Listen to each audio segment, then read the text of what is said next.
4 और 5 में बजट था माइनॉरिटी वेलफेयर का 39 करोड़, जिसमें से 42% तेलंगाना का शेयर है। मतलब आप कम से कम 16-17 करोड़ था 2004-5 में।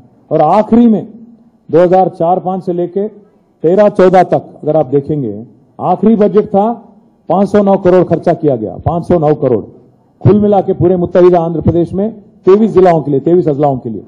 अगर इसमें से अगर 42% आप लेंगे तो आप 200 करोड़ के आसपास भी नहीं है। कुल मिला के 10 सालों में 2004 से लेकर 14 तक 10 सालों में कांग्रेस पार्टी ने माइनॉरिटी वेलफेयर के लिए तेलंगाना में खर्चा किया 900 करोड़, 930 करोड़, 930 करोड़, 930 करोड़। जबकि तेलंगाना की रियासत बनी और केसीआर साहब का सदारत में यहां गवर्नमेंट बनी, तो 2014 से लेकर आज तक 2023 तक इन 10 सालों का बजट अगर आप लेंगे, कुल मिला के हमने खर्च किया 10,140 करोड़। कहां 900 करोड़, 930 करोड़, कहां 10,140 करोड़। ये मैं आपके लिए दे देता हूं, आप जरूर देख सकते हैं आप सभी लोग। అంటే 10 సంవత్సరాల్లో కాంగ్రెస్ పార్టీ, కాంగ్రెస్ ప్రభుత్వం ఇక్కడ ఉమ్మడి ఆంధ్రప్రదేశ్లో మైనారిటీ వెల్ఫేర్కు ఖర్చు పెట్టింది మొత్తం 930 కోట్లయితే, తెలంగాణ వచ్చిన తర్వాత తెలంగాణ ప్రభుత్వం ఖర్చు పెట్టింది 10,139 కోట్ల 11 లక్షల రూపాయలు. అంటే వాళ్ళ పెట్టిన దాని మీద చూస్తే దాదాపు 11 రెట్లు ఎక్కువ ఖర్చు పెట్టింది తెలంగాణ ప్రభుత్వం.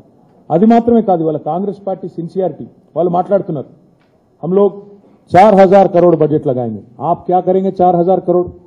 अभी अगर आप देखेंगे जिस कदर हमने परसेंटेज के हिसाब से अगर देखेंगे, आप कितना परसेंटेज बढ़ा जब से तेलंगाना बना, तब से अगर आज तक अगर आप देखेंगे, ऑटोमेटिकली क्या होता है, इसी रेट पे बढ़ता गया तो तेलंगाना गवर्नमेंट अगर बीआरएस गवर्नमेंट रहेंगी, ये बजट ऑटोमेटिकली 5,000 करोड़ हो जाता.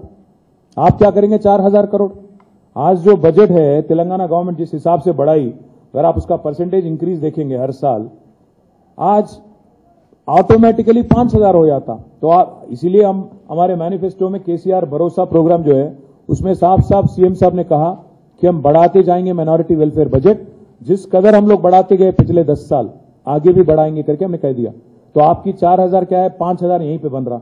और एक बात मैं कहना चाहता हूं भाइयों से, बहनों से, आप एक मर्तबा देखिए कांग्रेस पार्टी का सिंसियरिटी.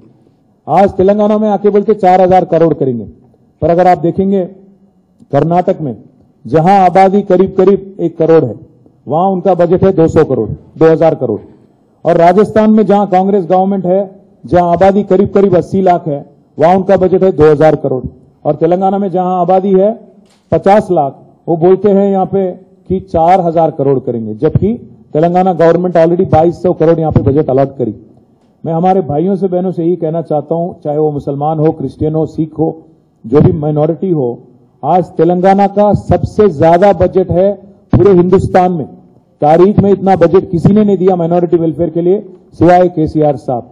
आज एक मर्तबा मैं फिर बोलना चाहता हूं आपको, उत्तर प्रदेश में जहां आबादी है करीब करीब 4 करोड़ माइनॉरिटीज का, वहां की बजट है 1,780 करोड़. और अगली नंबर है वेस्ट बंगाल, जहां आबादी है 2.5 करोड़, वहां पे बजट है 2,100 करोड़.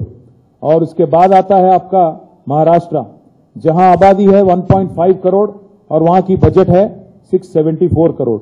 और उसके बाद आता है कर्नाटक, जहां आबादी है 95 लाख टू 1 करोड़ और वहां की बजट है 2,100 करोड़. और उसके बाद आता है राजस्थान, जहां की आबादी करीब करीब 80 लाख है और वहां की बजट है 1,900 करोड़. और तेलंगाना, जहां की आबादी है सिर्फ 50 लाख, बहुत कम है, फिर भी यहां की बजट है 2,200 करोड़. इससे आप अंदाजा लगा सकते हैं कौन सिंसियर है कौन नहीं.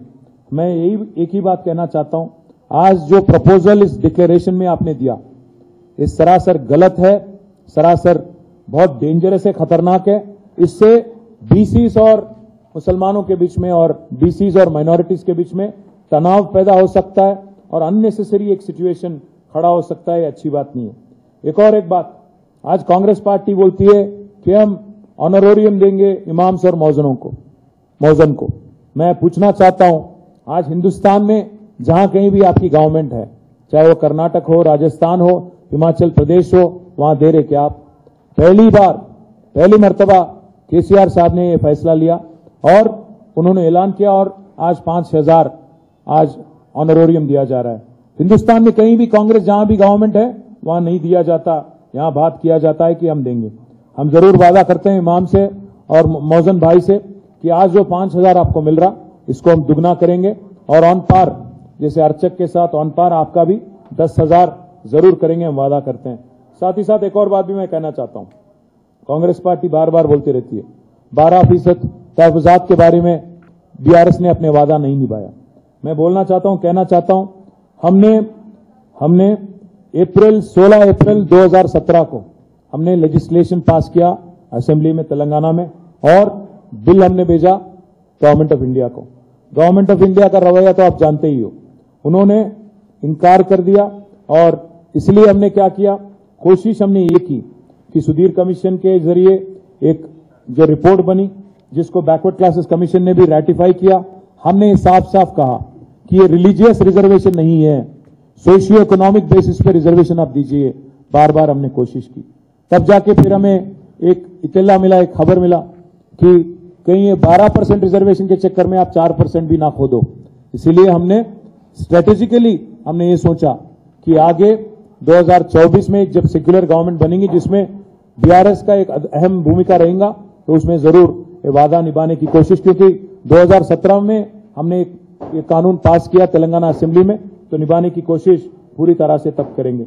और साथ ही साथ एक और बात भी मैं कहता हूं, हमने वादा नहीं किया था हमारे मैनिफेस्टो में, पर हमने 2005 स्कूल हमारे माइनॉरिटी वेलफेयर डिपार्टमेंट के जरिए 2005 स्कूल और 2004 रेजिडेंशियल कॉलेज भी हमने चालू किया, तश्कील किया हमने माइनॉरिटीज के लिए, और करीब करीब 700 करोड़ हम खर्च कर रहे हैं हर साल बच्चों की तालीम के वास्ते, ताकि वो काबिल बने और दुनिया से मुकाबला करें। साथ ही साथ एक और बात भी मैं कहना चाहता हूं, आज सिर्फ और सिर्फ एक ही चीफ मिनिस्टर है पूरे हिंदुस्तान में जो आज गरीब मुसलमानों को भी, साथ ही साथ गरीब बैकवर्ड क्लासेस को भी 20 लाख तक ओवरसीज स्कॉलरशिप देते हैं पूरे हिंदुस्तान में। तो मैं ये माइनॉरिटी डिक्लेरेशन जो आज कांग्रेस पार्टी करी, मैं उसके बारे में बस एक ही चीज बोलूंगा कि ये बहुत खतरनाक है। ये हमारे मुसलमानों के और माइनॉरिटीज और बैकवर्ड क्लासेस के बीच में अननेसेसरी एक तनाव पैदा करने वाली एक प्रोग्राम है।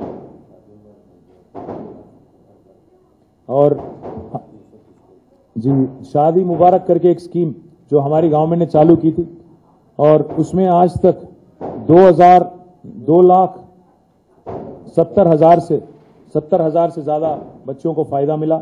बजट भी 2,330 करोड़ हमने खर्च किया, हमारे महमूद भाई याद दिला रहे। तो मैं बस यही कहूंगा आखिरी में कि जो भी आपका डिक्लेरेशन है इससे ऊपर, इससे कहीं गुना ज्यादा हमने ऑलरेडी डिलीवर किया। और हमारे भाइयों को, बहनों को मैं बस इतना ही कहता हूं कि आज आप नीयत देखिए कांग्रेस पार्टी की, आप सोचिए एक मिनट के लिए कि जहां वो लोग सत्ता में, कर्नाटक में, राजस्थान में काम नहीं करते, वहां वेलफेयर नहीं करते, पर यहां आके बोलते हैं कि 4,000 देंगे, 4,000 करोड़ देंगे, ये करेंगे, वो करेंगे। आप जरा एक बार पूरी तरह से छानबीन करें डिक्लेरेशन का और साजिश आप समझे। और यहां पे जो बीजेपी से ताल्लुक रखने वाला पीसीसी प्रेसिडेंट जो है, उसका आइडियोलॉजी और लग रहा है कि बीजेपी का आइडियोलॉजी और कांग्रेस का आइडियोलॉजी तेलंगाना में मिला जुला है। मैं एक और किस्सा भी आपको सुनाता हूं। आज जहां राजा सिंह लड़ रहा है, जहां बंडी संजय लड़ रहा है, जहां धर्मपुरी अरविंद लड़ रहा है, कांग्रेस ने पूरी तरह से जानते हुए, पूरी तरह से वाकिफ होते हुए वहां पे बहुत ही वीक कैंडिडेट उन्होंने ठहराया। आज गोशामहल में एक बहुत ही वीक कैंडिडेट, करीमनगर में वीक कैंडिडेट, इन तीनों का आज लिख लो आप, इन तीनों का जमानत जब्त हो जाएगा। जानते हुए पूरी तरह एक वीक कैंडिडेट को एक मैच फिक्सिंग में उन्होंने वहां पे ठहराया। आप एक बार जानकारी लीजिए, आप एक बार डिटेल लीजिए। कुरुटले में, साथ ही साथ करीमनगर में और गोशामहल में। इससे कांग्रेस पार्टी का नियत साफ होता। మీ అందరికి చెప్పేది ఏంటంటే ఇదొక కుట్రలాగా కనబడుతోంది। కాంగ్రెస్ పార్టీ కావాలని బలహీన వర్గాలకి, మైనారిటీలకు మధ్యన పంచాయతీ పెట్టే ఒక ప్రయత్నం చేస్తున్నట్టు కనబడుతున్నది। ఉద్దేశపూర్వకంగానే ఈ డిక్లరేషన్లో అక్కరలేని బీసీ జనగణన గురించి మాట్లాడి ఆ జనగణనలో ముస్లింలను కూడా చేర్చడం అంటే 100% ఇది బీసీలకు, మైనారిటీస్కి పంచాయతీ పెట్టే ఒక పనికిమాలిన డిక్లరేషన్ లా కనబడుతున్నది। 100% ఇది ఒక కుట్ర। బీజేపీ ఐడియాలజీతో ఉన్న ఒక అధ్యక్షుడు ఇక్కడ ఉన్నందుకు మరి బీజేపీ ఒకవైపు పాస్మాందా ముసల్మాన్ అంటే ఈయన కూడా అదే పద్ధతుల్లో బీసీలకు ముస్లింలకు పంచాయతీ పెట్టే ఒక ప్రతిపాదన తెచ్చినట్టు కనబడతా ఉందని చెప్తూ మేము ఆల్రెడీ చేసిన ఎన్నో పనులు ఇవాళ వాళ్ళు కొత్తగా చేస్తామని చెప్పడం హాస్యాస్పదం అని చెప్పి కూడా నేను మీ అందరికీ విజ్ఞప్తి చేస్తూ మళ్ళొకసారి ఈ కుట్రను తెలంగాణ మైనారిటీలు అర్థం చేసుకోవాలని చెప్పి కూడా నేను వారికి హృదయపూర్వకంగా విజ్ఞప్తి చేస్తూ దీని మీద ప్రతి తెలంగాణ బిడ్డ ప్రతి బీఆర్ఎస్ పార్టీ కార్యకర్త కూడా తప్పకుండా ప్రతి నియోజకవర్గంలో దీన్ని లేవనెత్తాలని చెప్పి కూడా తెలియజేస్తాం. Thank you. ఇప్పుడు ఉదయపూర్ డిక్లరేషన్ అని ఒకటి ప్రకటించారు. చాలా గొప్పగా డెండోర్ ఒకటి చెప్పారు. ఏమన్నారు? ఒక ఫ్యామిలీకి ఒకటే టికెట్ అన్నారు. నిలబెట్టుకున్నారా? ఇక తెలంగాణలో నిలబెట్టుకున్నారా? ఎంతమంది కుటుంబాలకు టికెట్లు ఇచ్చారు? ఉత్తమ్ కుమార్ రెడ్డి గారికి ఇంకా ఒకటి కాదు 10-15 టికెట్లు ఇచ్చారు. అట్లా మైనంపల్లి హనుమంతరావుకు, ఆయన కొడుకుకు, ఉత్తమ్ కుమార్ రెడ్డి గారికి, ఆయన భార్యకు, తర్వాత కోమటిరెడ్డి బ్రదర్స్కు, ఒకరికి కాదు ఇక చాలా మందికి. ఉదయపూర్ డిక్లరేషన్ ఎప్పుడో తుంగలో దొక్కిన కాంగ్రెస్ పార్టీ ఇక ఏ డిక్లరేషన్ చెప్తే ఏం లాభం? ఎన్ని డిక్లరేషన్లు చేసినా వాటిని ఇంప్లిమెంట్ చేసేదానిలో చిత్తశుద్ధి లేదు. అటు డిక్లరేషన్ అంటారు, ఇటు తుంగలో దొక్కుతారు. ఇవాళ నేను ఒకటే అడుగుతున్నా, ఈ మైనారిటీ డిక్లరేషన్లో ఏమన్నా సిన్సియారిటీ ఉందా? అబుల్ కలాం ఆజాదే నువ్వు పెట్టిరేదో పేరు, అసలు ఏ అబ్దుల్ కలామో చెప్తలేరు. అది మౌలానా అబుల్ కలాం ఆజాదా, ఏపీజే అబ్దుల్ కలామా కూడా వాళ్ళకి తెలియదు. గంత తెలివి తక్కువ రాసింది కదా. ఏం రాసిందని వాళ్ళు? అబ్దుల్ కలాం తోఫాయే తాలీం అట. అబ్దుల్ కలాం అంటే ఎవరు? డాక్టర్ ఏపీజే అబ్దుల్ కలామా లేకపోతే మౌలానా అబ్దుల్ కలాం ఆజాదా? వాళ్ళకే సిన్సియారిటీ లేదు, వాళ్ళకే ఒక అవగాహన లేదు. ఇంత పనికిమాలిన ప్రతిపాదన, ఇంత పనికిమాలిన డిక్లరేషన్ ఎన్ని పెట్టినా చిత్తశుద్ధి లేని శివపూజ లాంటివి అవి తప్ప దానివల్ల లాభం లేదు.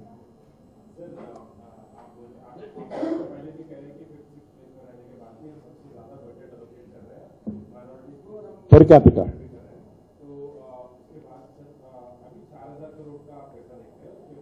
वही बोल रहा हूं ना, ऑटोमेटिकली. सर मैं बस एक ही चीज कहूंगा, यहां कांग्रेस पार्टी ने जो एक डिक्लेरेशन कल किया, ये पहली बात तो ये कि ये हाफ बेक्ड है. ये पूरा मतलब गड़बड़ एक तरीके से बनाया गया, क्योंकि हमें लग रहा है कि उन्होंने बिल्कुल इस पर कोई गौर नहीं किया. ऐसे ही कुछ बनाना था, बना दिया और लोगों को गुमराह करने की कोशिश की. क्योंकि अगर इसमें आप देखेंगे जिस चीज की जरूरत ही नहीं है, माइनॉरिटीज का और कास्ट सेंसस का क्या वास्ता है भाई? कास्ट सेंसस अगर करना है तो बीसीस के लिए करना है, बिल्कुल करना है, हम भी सहमत है और हमने ऑलरेडी लेजिस्लेशन भी पास किया. पर ये जो आज लोग राजनीति अपना रहे हैं, कास्ट सेंसस को जोड़ते हुए माइनॉरिटीज वेलफेयर की बात कर रहे हैं, क्या होगा? इसका नतीजा एक ही होगा कि अगर कास्ट सेंसस आप करेंगे, माइनॉरिटी दर्जा चला जाएगा, माइनॉरिटी मिनिस्ट्री जाएगा, माइनॉरिटी कमीशन नहीं रहेगा, माइनॉरिटी कॉर्पोरेशन एक भी नहीं रहेगा. माइनॉरिटीज के साथ ये सरासर नाइंसाफी है. साथ ही साथ एक और बात, माइनॉरिटीज और बीसीस के बीच में एक झगड़ा हो जाएगा. कांग्रेस की क्या बोलते हैं इसको, हाफ बेक्ड हाफ कुक्ड जो डिक्लेरेशन है, ये बनाया गया है शायद बीजेपी के ऑफिस में, क्योंकि बीजेपी भी वही बोल रही है, पासमानदा मुसलमान. मैं यही कहता हूं, आज हमारी जो बजट है, तेलंगाना की माइनॉरिटी वेलफेयर बजट है, वो ऑटोमेटिकली अगर उसका इंक्रीमेंटल ग्रोथ आप देखेंगे तो 5,000 करोड़ तो होना ही होना है. आप क्या 4,000 करोड़ की बात कर रहे हैं आप? तो इसीलिए टीआरएस को आउटविट करने के लिए, क्योंकि टीआरएस ने 2,000 का, बीआरएस ने 2,000 करोड़ का, तो 4,000 हम बोल देंगे, ऐसे एक लिख दिए कुछ भी. बट मसला इसमें गंभीर है, बहुत संजीदगी से काम करने वाला, सोचने वाली बात है. यहाँ पे माइनॉरिटीज अगर कांग्रेस पार्टी को वोट देंगे और ये डिक्लेरेशन अगर आप देखेंगे तो आप सोच लीजिए, समझ लीजिए, आपका माइनॉरिटी दर्जा खत्म हो जाएगा, माइनॉरिटी वेलफेयर डिपार्टमेंट खत्म हो जाएगा, माइनॉरिटी कमीशन खत्म हो जाएगी, माइनॉरिटी कॉर्पोरेशन सारे खत्म हो जाएंगे. बीसीस के साथ अगर आपको मिला देंगे तो बीसीस में भी अनरेस्ट आ जाएगा. ये बात हमारे माइनॉरिटी भाई और बहन अच्छी तरह से समझ लें तो अच्छी बात है.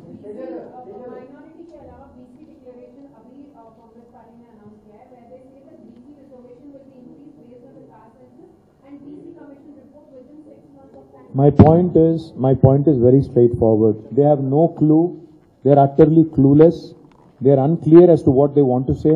Why are they including religious minorities that have been recognized by Constitution of India in the caste census? They are unnecessarily mixing up things and creating unrest which is not desirable for the society. They are clueless, and that's what I'm saying. Looks like this report has actually been made in the BJP party office, because BJP is saying the same exact thing, Pasmanda Musalman.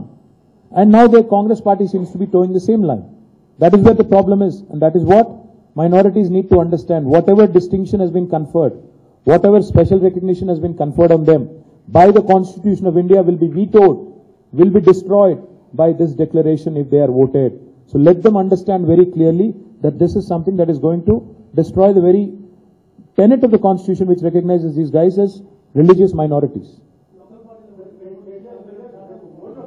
నేను అదే చెప్తున్నాను brother, వాళ్ళకి నాకు తెలివి లేదు, వాళ్ళకి ఆలోచన లేదు, పరిజ్ఞానం అంతకంటే లేదు. రాజ్యాంగంలో స్పష్టంగా ఉన్నది, రిలీజియస్ మైనారిటీస్ అని గుర్తించారు. వాళ్ళని బీసీలను కలపడం అంటేనే ఇద్దరికి అన్యాయం చేయడం. ఇటు బీసీలకు అన్యాయం చేస్తున్నారు, అటు రిలీజియస్ మైనారిటీస్కి అన్యాయం చేస్తున్నారు. ఇది కరెక్ట్ కాదు, సవరించుకోమనండి. బీసీ డిక్లరేషన్కి అర్థం లేదు, మైనారిటీ డిక్లరేషన్కి అర్థం లేదు. ఇట్లా కాస్ట్ సెన్సస్ అని మాట్లాడి రెండింటిని కలిపితే మొత్తంగా మైనారిటీ వెల్ఫేర్ మినిస్ట్రీ ఎత్తేయాల్సి వస్తుంది. నా రిక్వెస్ట్ ఏంటంటే ఇదే, నేను ఇంకొక మాట కూడా అంటున్నా, బీసీ డిక్లరేషన్ అన్నారు కదా, మీరు కావాలంటే నేను ఆ ఫోటో పంపిస్తాను మీకు.